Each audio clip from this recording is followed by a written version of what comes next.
The new BYD Seal 5 DMI was spotted, getting a facelift and a new curved headlights, giving it a cleaner look. It also has a 7.42 kWh battery, which is smaller than the current 8.3 kW found in the dynamic variant. Despite the smaller battery, the EV range improves to 55 km compared to 50 on the current Seal 5.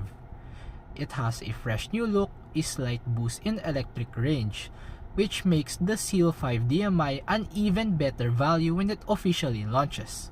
So what do you think of the new look? Comment down below and follow for more. The new BYD Seal 5 DMI was spotted, getting a facelift and a new curved headlights, giving it a cleaner look.